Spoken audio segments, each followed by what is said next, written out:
Alright, this is my major master thesis right now. We're here in Ireland. Apparently, according to the statistics, it's 11% ancient natural forest left. Now, again, we're relating this to the mobile phone. Generally, when you get to 20%, your phone's going to make some kind of indication that it's time to plug in your phone charger.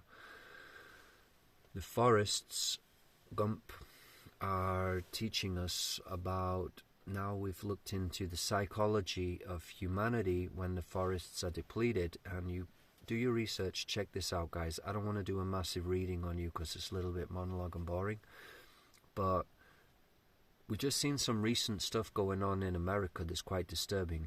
There's kind of like people being dragged out of cars, shot, and like no IDs, people just being kidnapped just based upon what they look like and stuff. And so we decided just to have a little look at the research of what's the ancient natural forests of America doing these days. So Ireland has got the lowest forest depletion in Europe. It's on 11%. That's the lowest country in Europe. But one thing I will say good about this country is we don't have any nuclear weapons and we don't have any nuclear power stations. Perfect. Bingo. So we're setting the gold standard for peace negotiations and goodwill. And you will see that in any car park, chatting with people I've never met. You'll be instantly welcome in the circle and have some amazing conversations with such heartfelt dignity and respect that is beautiful. Just as much as I'm sure that people are having in America each day or wherever it is. So the stats for America, 4% ancient natural forests left. So if you're looking at the psychological impact of a deforestational environment, we as human beings, let's just get it on like a biological perspective, we're actually known as what's it called? Primates. So if you study primates' natural environment, you'll see that generally like forest dwellers, jungle dwellers, like this. So as our industrial revolution advanced, we kind of forgot our bosom of nature as being forest dwellers, and we've kind of left that behind. Now, I'm quite sure you know, if you move to some pretty nice urban areas, you will see lines of trees, right, on both sides of the road. So these urban planners knew well to include as well as in crude oil, like they knew how to include forests and visible trees, basically, because they knew that psychologically that is going to keep the inhabitants safe. Now, these days, even you see in a lot of these towns, you'll see stumpies. They've cut down the trees in those urban areas, and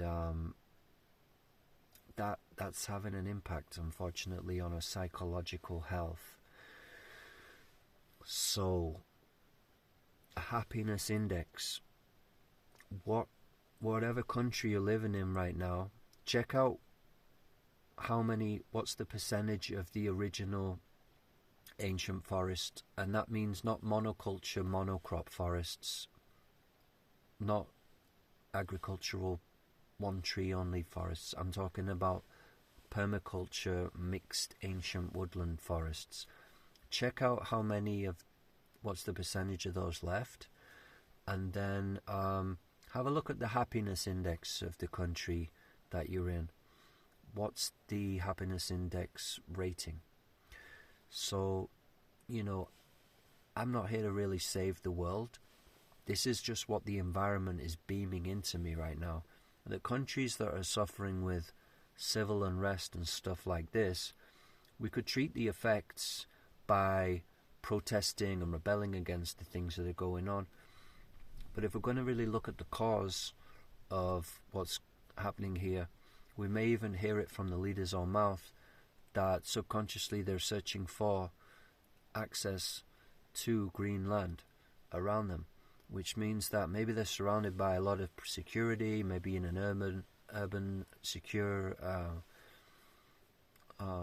environment, maybe even a nuke-proof environment a lot of the time. Maybe their own, mind, body and soul is just crying out to get out into nature and just to get the feeling of the trees around them and to absorb that energy that the primate human needs. They need to be surrounded by trees. It's so necessary for their value, their internal care system, their healing system. And if they're surrounded by an emaciated, industrially destroyed environment, then, the mathematics of nature are going to spin around, and unless we replant the trees, guys, nature is going to spin around and replant the trees for us. And what do you think that means? It means nature is gonna take us out, possibly with each other, possibly with our own technological designs. So now has never been a better time to get it together in terms of reforestation. So we're appealing for people with like 200 to 1,000 hectares of land that are willing to allow us to reforest the area and include some other healing projects, which I've gone over in my previous recent videos. And I don't have any personal motivation on this. This is just something from praying and meditating every day that is just bouncing back on me into my intuition, you can say. It's not my speculation. And then I started, doing a little research, looking at the stats and seeing what kind of deforestational environment we've placed ourselves in, and then the consequential psychological impact is clearly manifest, and that is clearly the cause that we should be addressing to treat the effects of the social anomalies that we're individually and collectively experiencing right now. So if you got any comments, questions, or hit subscribe, tell a friend. I'd love to hear from you. And thanks for listening, guys. Thank you. Hope you're well.